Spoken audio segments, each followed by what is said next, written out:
In this lecture, basically I am going to discuss about the numerical on the AC series and parallel circuit. ठीक है। एक numerical मैं series circuit पे लूँगा, series RLC circuit पे, और एक न्यूमेरिकल मैं पैरेलल सर्किट का सॉल्व करूँगा और मैक्सिमम कॉन्सेप्ट में इन दोनों न्यूमेरिकल में क्लियर करने की कोशिश करूँगा जिससे आप बाकी के भी न्यूमेरिकल ईजिली सॉल्व कर सकते हैं। ठीक है। तो पहला अगर क्वेश्चन जो मैंने लिया है उसमें एक सीरीज आरएलसी सर्किट है। क्वेश्चन क्या है? Series RLC circuit containing a resistance of 12 ohm, comma, an inductance of 0.15 Henry and a capacitance of 100 microfarad। ठीक है। सर्किट जो है आपका सीरीज में है, आरएलसी सीरीज सर्किट है और उसको हमने कनेक्ट कर रखा है एक AC supply voltage 100 volt 50 hertz supply के साथ। ठीक है। तो कैलकुलेट क्या करना है मुझे? The total impedance of the circuit means what is the value of the Z of the circuit, and second the current flowing in the circuit. Series RLC circuit है, इसका मतलब करंट की वैल्यू रेसिस्टेंस में, capacitor में और inductor में same होगी। और थर्ड पार्ट जो है वो है आपका power factor of the circuit. और मैं आपको एडिशनल एक और चीज यहाँ पे बता दूंगा कि how we can calculate the voltage across a resistance, a inductance and a capacitor. ठीक है। वोल्टेज कैसे निकालते हैं वो भी मैं बता दूंगा, तो वो पॉइंट भी मैं यहाँ पे नोट डाउन कर देता हूँ। फोर्थ पार्ट हम ले लेंगे, what is the voltage across R L and C. ये क्वेश्चन मैंने जनरलाइज इसलिए लिया है कि अगर ये क्वेश्चन आप सॉल्व कर पा रहे हैं तो आप सीरीज आरएल सर्किट के भी क्वेश्चन सॉल्व कर पाएंगे और सीरीज आरसी सर्किट के भी क्वेश्चन सॉल्व कर पाएंगे। अब जनरली क्या होता है, डीसी के जो क्वेश्चन हमने सॉल्व किए वो इजी हो जाते हैं क्योंकि हमारी बहुत ज़्यादा प्रैक्टिस है। बट अगर एसी की मैं बात करूं तो वहाँ पे कॉम्प्लेक्स वेरिएबल, फेजर डायग्राम, ये सब बहुत सारी चीज़ें होने के कारण थोड़े से न्यूमेरिकल जो है हमें स्टेप वाइज सॉल्व करने पड़ते हैं। और अगर आप कॉन्सेप्चुअली जो मैं लेक्चर में बता रहा हूँ, अगर उस तरह से आप किसी भी क्वेश्चन को टैकल करेंगे तो वो इजीली सॉल्व हो जाएगा विदाउट एनी प्रॉब्लम। ठीक है। तो सबसे पहली चीज ये देखिए, सबसे पहले हम ये देखते हैं कि हमारा जो सप्लाई वोल्टेज है वो किस फॉर्म में दे रखा है। अगर यहाँ पे मैं देखूं तो मेरा सप्लाई वोल्टेज किस फॉर्म में दिया है, वी एसी की अगर मैं बात करूं तो ये दे रखा है 100 वोल्ट एंड 50 हर्ट्ज। ठीक है। तो इसका मतलब ये हुआ कि अगर एक रिप्रेजेंटेशन आपने ये भी पढ़ा है, V A C is equal to, अगर इस तरह से दे रखा हो 230 साइन 2 पाई 50 टी, इस तरह से भी रिप्रेजेंटेशन हो सकता है। तो देखिए इन दोनों रिप्रेजेंटेशन में क्या डिफरेंस है। यहां पर जो ये 100 वोल्ट है ये है आपका RMS value, this represent the RMS value of the voltage. तो अगर आपको वोल्टेज क्वेश्चन में इस तरह से मार्क करके दिया है तो आपको ये समझना है कि ये जो वैल्यू हम यहाँ पे देख रहे हैं 100 वोल्ट की, ये इसकी आरएमएस वैल्यू है। करेक्ट। और अगर VAC का फॉर्म इस तरह से दे रखा है, इसको हम कहते हैं instantaneous representation of the AC voltage, और यहाँ पे जो 230 है that is the peak value. ठीक है। तो यही दो रिप्रेजेंटेशन के फॉर्म में आ सकता है, या तो ऐसे ऐसे दिया होगा एसी वोल्टेज या ऐसे दिया होगा। तो आप ये समझिएगा कि अगर इस तरह से दिया है तो पीक वोल्टेज से हम सारी एनालिसिस कर रहे हैं, और अगर इस तरह से दे रखा है तो ये आरएमएस है। ये मैं आपको इसलिए बता रहा हूं कि यहाँ पर अगर हम करंट की वैल्यू इस वोल्टेज से फाइंड आउट करेंगे तो जो भी करंट की वैल्यू आएगी वो आरएमएस वैल्यू होगी।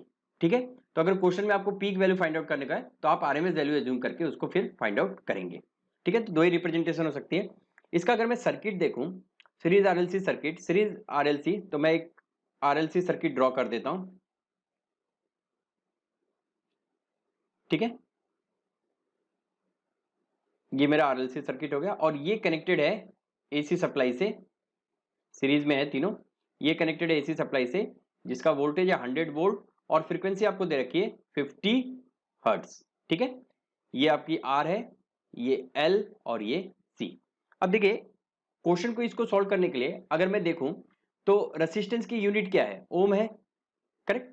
रेसिस्टेंस की यूनिट ओम है, लेकिन वहीं पर अगर मैं इंडक्टेंस की यूनिट देखता हूं तो वो हेनरी है, और कैपेसिटेंस की यूनिट देखता हूं तो फैराड है। और किसी भी, आपको पता है किसी भी सर्किट में केवीएल केसीएल लगाने से पहले हमें इन तीनों का यूनिट मींस अगर ओम में हम रिप्रेजेंट कर रहे हैं रेसिस्टेंस को तो एल और सी को भी ओम में ही रिप्रेजेंट करना पड़ेगा। तो मैंने आपको प्रीवियस लेक्चर में बताया था, अगर एल और सी को भी ओम में रिप्रेजेंट करना है तो उसको हम रिप्रेजेंट करते हैं, एल को एक्सएल से करते हैं, that is the inductive reactance, और उसकी वैल्यू क्या आती है, दैट इज ओमेगा एल। ठीक है। तो यहां से मैं ओमेगा एल की वैल्यू निकाल लेता हूं, तो वो क्या हो जाएगा 2 पाई एफ एल। ठीक है, क्योंकि हमें फ्रीक्वेंसी दे रखा है इसलिए मैं ओमेगा को 2 पाई एफ में रिप्रेजेंट कर लेता हूं। तो यहां से क्या आ जाएगा 2 पाई इंटू एफ की वैल्यू कितनी है 50, और इंडक्टेंस की जो वैल्यू दे रखी है दैट इज 0.15 हेनरी। ठीक है, तो यहां पे हो जाएगा 0.15 हेनरी। तो अगर मैं इसको सॉल्व करता हूं तो एक्सएल की वैल्यू आ जाएगी 47.13। अब इसकी यूनिट क्या होगी, इसका यूनिट है ओम। ठीक है, आई थिंक ये चीज आपको क्लियर होगा। इसी तरीके से एक्सी को भी मुझे ओम में रिप्रेजेंट करना पड़ेगा। तो एक्सी को अगर मैं ओम में रिप्रेजेंट करता हूं तो उसका रिप्रेजेंटेशन है 1/ओमेगा सी। ठीक है, कैपेसिटिव रिएक्टेंस। तो 1/ओमेगा मींस 2 पाई एफ सी।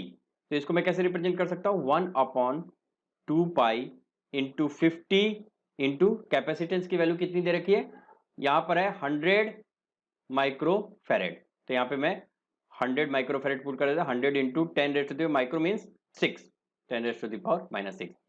तो इसको अगर मैं सॉल्व करता हूं तो ये आ जाएगा 31.83 ओम। ठीक है, तो इस तरह से मैंने एक्सएल और एक्सी की वैल्यू निकाल लिया, और अब मैं इसको फिर से डायग्राम को ड्रॉ कर रहा हूं एक्सएल और एक्सी की वैल्यू एज्यूम करके। तो मेरा जो डायग्राम होगा, अब तीनों चीज ओम में आ गई है, यानी केवीएल केसीएल जो भी हमारे एनालिसिस है उसको हम इजिली यहां पर लगा सकते हैं। अब हमें इंडक्टेंस और कैपेसिटेंस की वैल्यू से मतलब नहीं है, अब हमें एक्सएल और एक्सी की वैल्यू रखना है। ठीक है, और ये कनेक्टेड है एसी सप्लाई से। ठीक है, this is connected to AC supply. ये हो गया 100 वोल्ट 50 हर्ट्ज। आर की वैल्यू कितनी दे रखी है, आर की वैल्यू दे रखी है 12 ओम। तो मैं यहां पे लिख देता हूं, ये हो गया 12 ओम। ये कितना हो गया 47.13 ओम, और इसकी वैल्यू आ गई 31.83 ओम। ठीक है, पहला स्टेप तो आपको ये हमेशा फॉलो करना है। इंडक्टेंस और कैपेसिटेंस की जो भी वैल्यू दे रखी है उसको आपको एक्सएल और एक्सी में रिप्रेजेंट करना है। फर्स्ट स्टेप आपका हमेशा यही होगा। ठीक है, स्टेप नंबर 1 में आप ये ध्यान रखेंगे। अब इंपिडेंस निकालना है इसका। तो आपको पता है जैसे रेसिस्टेंस होता है डीसी सर्किट में, वैसे इंपिडेंस होता है एसी में। तो इंपिडेंस का फॉर्मूला मैंने आपको प्रीवियस लेक्चर में बताया था। Impedance Z is equal to under root of R square plus XL minus XC whole square. तो यहाँ पे आपको सभी चीजें की वैल्यू पता है, तो मैं सिंपली पुट कर देता हूँ। और ये जो Z की वैल्यू निकलेगी ये क्या होगी, इसकी मॉड वैल्यू होगा। मींस इसका मैं केवल मैग्नीट्यूड फाइंड आउट कर रहा हूँ, इसका एंगल फाइंड आउट नहीं कर रहा हूँ। एंगल हम देखेंगे कैसे फाइंड आउट करेंगे, पहले आप यहां से देखें। तो 12 का स्क्वायर प्लस एक्सएल की वैल्यू कितनी है 47.13 माइनस 31.83 स्क्वायर। ठीक है, तो यहां से अगर मैं Z की वैल्यू सॉल्व करता हूं तो Z is coming out to be under root of, देखिए ये हो गया 144 प्लस, और इसको अगर मैं सॉल्व करता हूं तो this is coming out to be 234। तो इसको पूरा सॉल्व करने के बाद आएगा 19.4 ohm. So what is the value of Z from here, the value of Z is 19.4 ohm. Unit ohm होगा, आपको पता है सारे ये ओम में ही है। ठीक है, अब अगर मैंने Z निकाल लिया तो बहुत ईजी है। अगर मैंने टोटल इंपेडेंस इस सर्किट का निकाल लिया तो मैं यहां से करंट की वैल्यू निकाल सकता हूं, और करंट की वैल्यू किस में होगी IRMS। मैंने क्यों, क्योंकि ये जो वोल्टेज है ये किस में है RMS में है। तो करंट कैसे निकालते हैं V बाई जेड, जैसे डीसी में V बाई आर आता है तो V by Z. So this is V by Z. Magnitude की मैं केवल बात कर रहा हूं, एंगल अभी मैं यहाँ पे नहीं कर रहा हूं। तो V कितना है 100 अपॉन 19.4। तो यहां से ये वैल्यू आ जाएगी 5.14 एम्पियर। तो जो करंट यहां पे फ्लो कर रहा है इस सर्किट में, तीनों में जो करंट फ्लो कर रहा है that current IRMS is equal to 5.14 ampere. तो अब सर्किट में ये नहीं, क्वेश्चन में ये नहीं दिया हुआ है कि आपको पीक वैल्यू फाइंड आउट करना है, केवल ये बोल रहा है कि आप करंट की वैल्यू फाइंड आउट करो, तो आप IRMS की वैल्यू ये बता सकते हैं। ठीक है, अब यहीं पे मैं स्टेप वाइज ये भी ले लेता हूं कि वोल्टेज की वैल्यू क्या आ रही है। ठीक है, वोल्टेज भी यहीं पे हम निकाल लेते हैं, वोल्टेज। ठीक है, तो वोल्टेज अक्रॉस आर VR। तो वोल्टेज अक्रॉस आर क्या होगा, ये जो करंट है this current multiplied by this resistance. So 5.14 ये करंट आ रहा था multiplied by resistance 12। So this is coming out to be 61.7 volt. ठीक है, अगर यहां से मैं VL की वैल्यू निकाल रहा हूं, VL की वैल्यू कैसे निकालेंगे I मल्टीप्लाइड बाई एक्सएल। भाई एक्सएल ओम में कोई प्रॉब्लम नहीं है, I मल्टीप्लाइड बाई एक्सएल।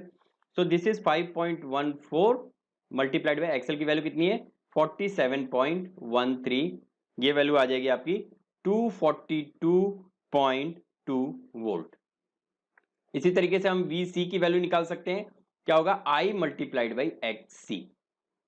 बहुत ही ईजी है, एक बार आप ये सीख जाएंगे तो 5.14 इंटू 31.8, इसकी वैल्यू आ रही है 163.5 वोल्ट।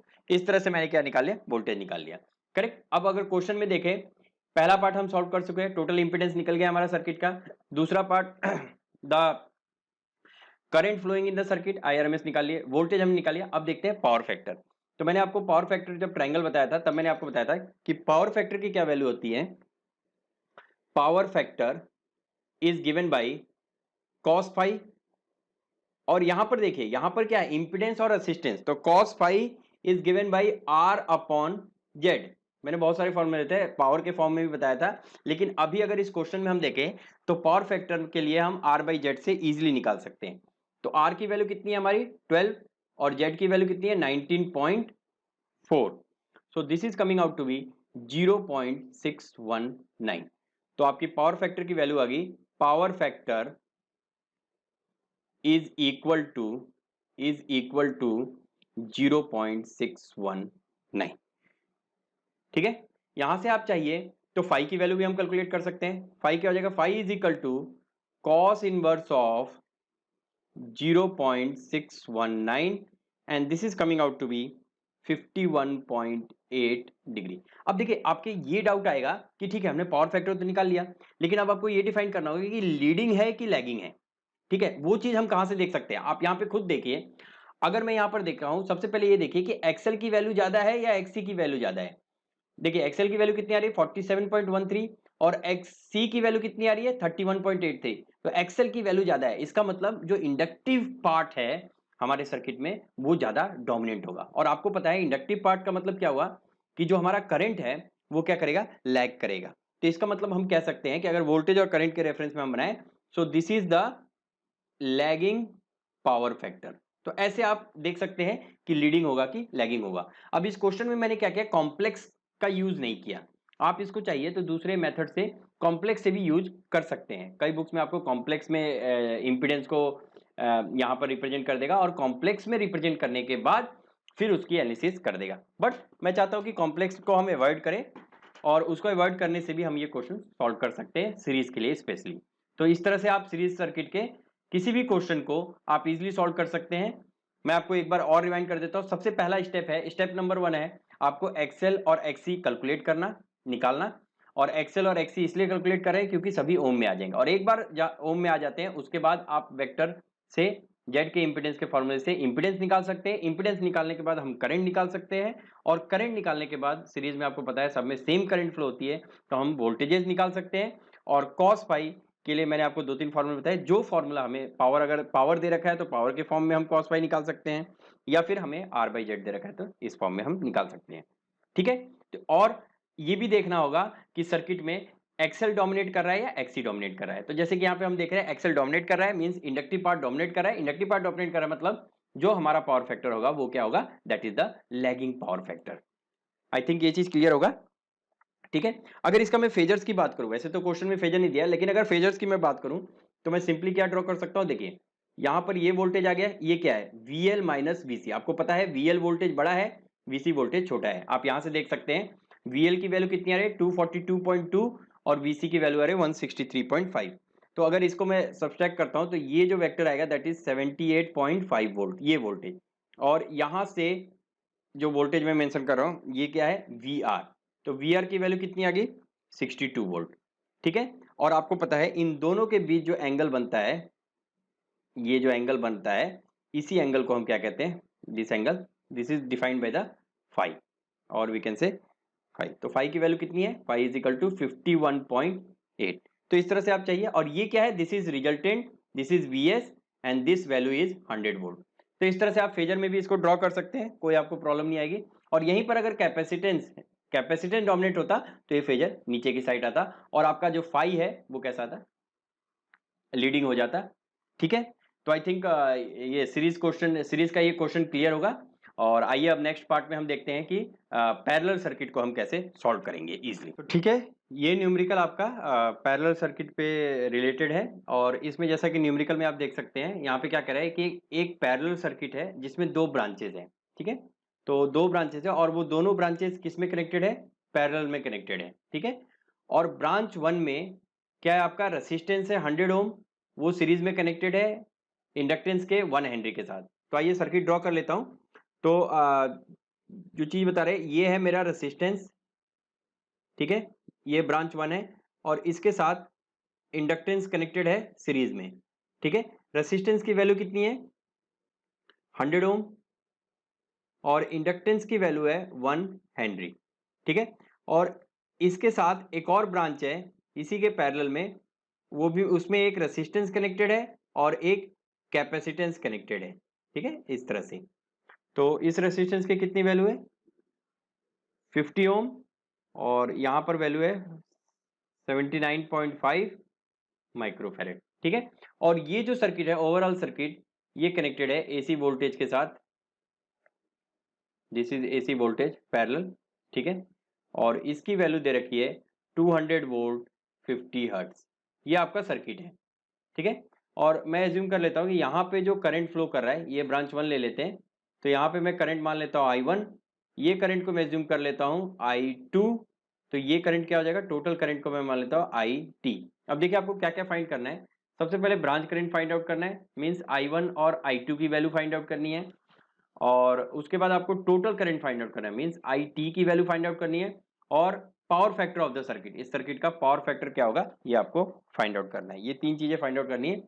तो हमारा स्टेप नंबर 1 सेम रहेगा। सबसे पहले एक्सएल और एक्सी निकाल लेते हैं। ठीक है, ताकि सारी चीजें ओम में हो जाते हैं। XL is equal to 2 pi F L, so this is 2 pi, frequency कितनी है हमारी? 50 हर्ट्ज। ये है 2 पाई इंटू 50 इंटू एल की वैल्यू है 1। तो ये वैल्यू आप कैलकुलेट करेंगे तो ये आ जाएगा 314.15 ओम। ठीक है, एक्सएल की वैल्यू मैंने निकाल लिया। और इसी तरीके से एक्सी की वैल्यू होती है 1 अपॉन ओमेगा सी होता है, तो 2 पाई एफ सी। तो ये वैल्यू अगर मैं पुट करता हूँ 1 upon 2 pi into 50 into 79.5 into 10⁻⁻⁻6 microfarad means -6। तो ये जो वैल्यू आ जाएगी that is coming out to 40.03 ohm. तो इस तरह से हमने एक्सएल और एक्सी दोनों की वैल्यू हमने कैलकुलेट कर ली। ठीक है, तो अब मैं फिर से सर्किट ड्रॉ कर लेता हूँ यहाँ पे एक्सएल और एक्सी एज्यूम करके। तो ये मेरा रेसिस्टेंस हो गया और अब इसकी एक्सएल और एक्सी की वैल्यू भी ओम में आ गई है मेरे पास। ठीक है, और ये फिर रेसिस्टेंस, ये हो गया कैपेसिटेंस। ठीक है, और यहाँ पे जो करंट फ्लो कर रहा है वो I1 I2 है। ये हो गया 100 ओम, इसकी वैल्यू कितनी आ गई? 314.15 ओम, इसकी वैल्यू आ गई 50 ओम है, और ये वैल्यू आ गई 40.03 ओम। तो अब आप जैसा कि देख सकते हैं ये जो सर्किट है ये इसमें सारी चीजें ओम में आ गई।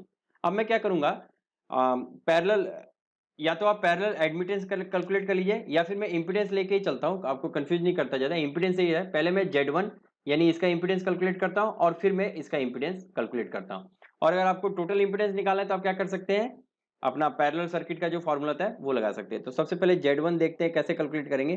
तो Z1 की वैल्यू क्या आएगी? Z1 is equal to under root of, same वही formula, R square plus X L square. अब यहाँ पे एक्स ही है नहीं सर्किट में इसलिए नहीं लेंगे, R square plus X L square. तो आर स्क्वायर की वैल्यू कितनी होगी? 100 स्क्वायर प्लस 314.15 का स्क्वायर।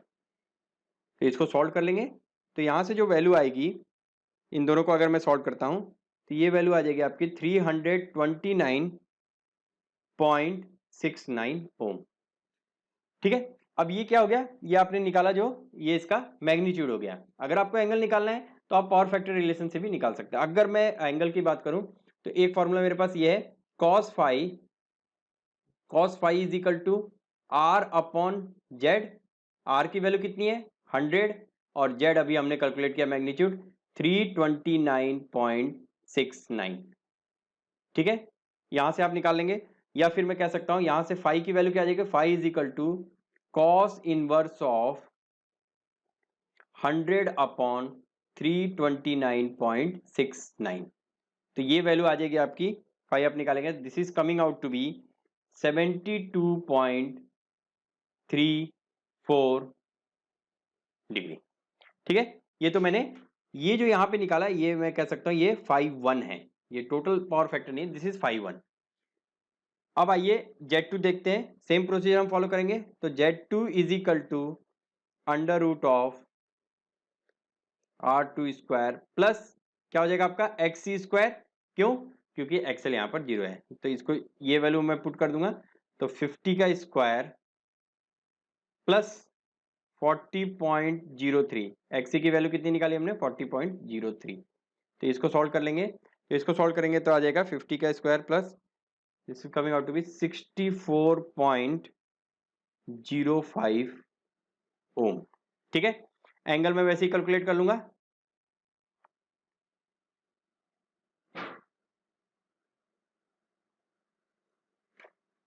एंगल में वैसे ही कैलकुलेट कर लूंगा।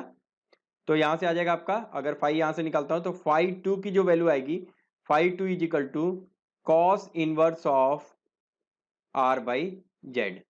तो अब इसके लिए इसका आर लेंगे, तो कॉस इनवर्स ऑफ आर की वैल्यू कितनी है 50 बाई जेड कितना है 64.05। तो यहां से जो एंगल की वैल्यू आएगी वो आएगी आपकी नेगेटिव में आएगी -38.687। ठीक है, ये आपने Z1 और Z2 की वैल्यू कैलकुलेट कर ली। अब देखिए क्या बोल रहा है, ब्रांच करंट। तो ब्रांच करंट आपको पता है, ब्रांच करंट कैसे कैलकुलेट करेंगे, ये पैरेलल वोल्टेज है, ये अगर वोल्टेज है 200 तो इसके अक्रॉस भी 200 वोल्ट है और इसके अक्रॉस भी 200 वोल्ट है। आपने Z1 और Z2 निकाल लिया, तो voltage divided by impedance is the current, तो सिंपल है ओम्स लॉ। तो यहां से अगर मैं I1 की वैल्यू पूछूं तो I1 की वैल्यू क्या आ जाएगा, I1 is equal to V upon Z1। ठीक है, अब हमें एंगल में चाहिए इसलिए एंगल में ले रहे हैं हम, केवल मैग्नीट्यूड नहीं लेना है।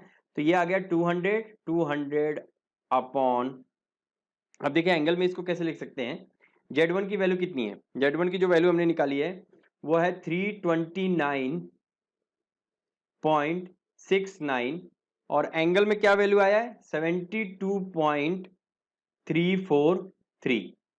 तो इसको कैसे हम सॉल्व करते हैं, इसके साथ एंगल कितना है, इसके साथ एंगल है 0, तो मैग्नीट्यूड डिवाइड होता है डायरेक्टली, तो 200 डिवाइडेड बाई 329.69। ठीक है, और एंगल क्या होता है, एंगल जब ये ऊपर जाएगा तो माइनस हो जाएगा, तो ये आएगा 0 माइनस 72.343।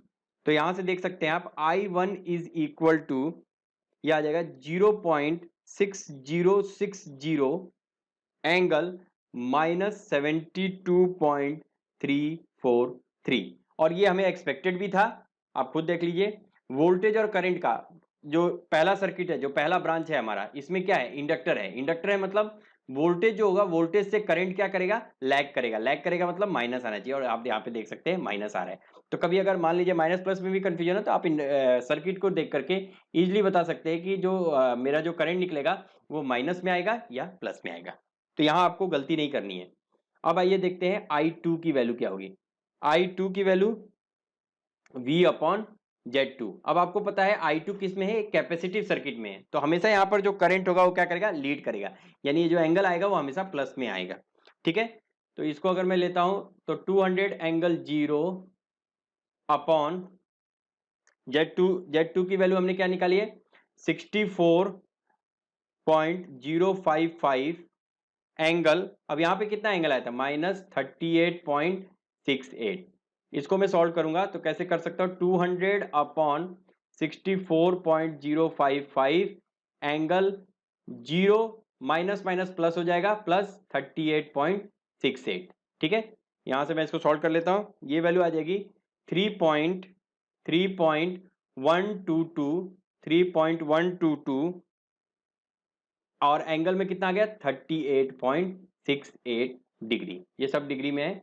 तो इस तरह से आपने I1 और I2 की वैल्यू निकाल दिया, लेकिन अभी हमने ये ब्रांच करंट निकाल लिए, I1 और I2 निकाल लिए, लेकिन अभी हमें क्या निकालना है, टोटल करंट। अब आपको पता है टोटल करंट क्या होगा, IT is basically the sum of IT is the vector sum of I1 plus I2, I1 plus I2, ठीक है।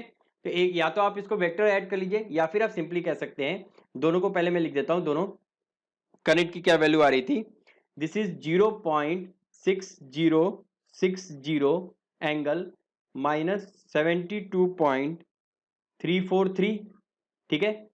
और प्लस में क्या आ गया, I2 की क्या वैल्यू आ रही थी, 3.122 एंगल 38.68। अब अगर यहां पर ध्यान से देखिए तो ये दोनों पोलर फॉर्म में हैं, और पोलर फॉर्म में हम ऐड नहीं कर सकते, कभी भी पोलर फॉर्म में ऐड और सब्सट्रैक्ट नहीं करेंगे, और कभी भी कार्टेशियन फॉर्म में मल्टीप्लाई और डिवाइड नहीं करेंगे, ये आपको बिल्कुल ध्यान रखना है। तो इसको मुझे कन्वर्ट करना पड़ेगा किसमें, कार्टेशियन में। तो पोलर टू कार्टेशियन कोऑर्डिनेट में मैं कन्वर्ट करूंगा, तो कार्टेशियन में इसका क्या आएगा रिप्रेजेंटेशन, 0.183 माइनस जे 0.578, ठीक है। अगर पोलर टू कार्टेशियन या कार्टेशियन टू पोलर में अगर कोई प्रॉब्लम आती है तो आप मुझे कमेंट कर सकते हैं, तो मैं मेरे को उस पर अलग से एक मैं वीडियो बना करके आपको बता दूंगा कि कैसे कन्वर्ट करते हैं, ठीक है। लेकिन आपको एक चीज हमेशा ध्यान रखना है, प्लस या माइनस आएगा तो आपको हमेशा कार्टेशियन में करेंगे, और अगर डिवाइड या मल्टीप्लाई आता है तो हमेशा पोलर में ही करना होगा, ठीक है। तो 2.437 प्लस जे 1.95। अब ये ऐड कैसे होते हैं, इस टर्म को इस टर्म से ऐड कर देंगे तो क्या आ जाएगा, ये वैल्यू आ जाएगी 2.62, और इस टर्म को इस टर्म से ऐड कर देंगे तो ये माइनस में है, तो ये आ जाएगा प्लस 1.372 जे। अब आपको क्या करना है, इसको मुझे कन्वर्ट कर देना है किसमें, पोलर में। तो पोलर में कन्वर्ट करने के लिए कोई नहीं है, ये मान लीजिए अगर ये वैल्यू आती है आपकी पोलर में, आर एंगल थीटा से रिप्रेजेंट करते हैं, तो आर को कैसे रिप्रेजेंट करते हैं, R is equal to under root of 2.62 का square plus 1.372 square. So this is the magnitude, and magnitude is coming, solve करता हूं तो this is coming out to be 2.95 ampere, और थीटा की वैल्यू क्या आ जाएगी, tan inverse of y by X, तो 1.372 डिवाइडेड बाई दिस। तो यहाँ से अगर थीटा की वैल्यू मैं निकाल रहा हूँ तो this is coming out to be 27.60 degree, correct. But हमें क्या कैलकुलेट करना है, ये तो करंट हो गया। तो अगर टोटल करंट की मैं बात करूं तो this total current is equal to 2.95 angle 27.60। तो जैसा कि आप सर्किट में देख सकते हैं, जो मेरा टोटल करंट जो आ रहा है वो क्या कर रहा है, दैट इज लीडिंग, मींस यहाँ पर प्लस आ रहा है तो 2 पॉइंट। अब यहाँ पर क्या कैलकुलेट करना है, पावर फैक्टर हमें कैलकुलेट करना है। तो पावर फैक्टर कैसे कैलकुलेट कर सकते हैं, तो आपको पता है अगर थीटा की वैल्यू आपको पता है तो आप इजीली पावर फैक्टर कैलकुलेट कर सकते हैं। Power factor of the circuit is equal to cos theta, ठीक है। वोल्टेज और करंट का ये रिलेशन है कॉस थीटा, तो कॉस ऑफ 27.60, तो यहाँ पे क्या वैल्यू आ जाएगा 0.88, this is the power factor. तो आप देख सकते हैं बाय यूजिंग दिस स्टेप हम इजीली पैरेलल सर्किट को भी सॉल्व कर सकते हैं। मैं एक बार फिर से एक्सप्लेन कर देता हूं। पहले मैंने क्या किया, यहाँ पे Z1 और Z2 की वैल्यू निकाली, और Z1 और Z2 वैल्यू निकालने के बाद मैंने एंगल भी निकाला। वो मैंने कैसे निकाला, by using cos phi 1 and cos phi 2 power factor के थ्रू। और एंगल निकालने के बाद इजिली जब मैंने Z1 Z2 निकाल लिया तो मैं I1 I2 करंट कैलकुलेट कर सकता हूं, ठीक है। और टोटल करंट क्या होगा, is the vector sum of I1 plus I2। तो यहाँ पर मैंने I1 प्लस I2 करके टोटल करंट निकाल लिया। टोटल करंट की क्या वैल्यू है, 2.95 एंगल दिस, और यहाँ से पावर फैक्टर में इजीली कैलकुलेट कर सकता हूँ। सो this is all about the class, and by using these two numericals जो मैंने डिस्कस किए, कोशिश मैंने किया कि आपको सीरीज और पैरेलल सर्किट के जो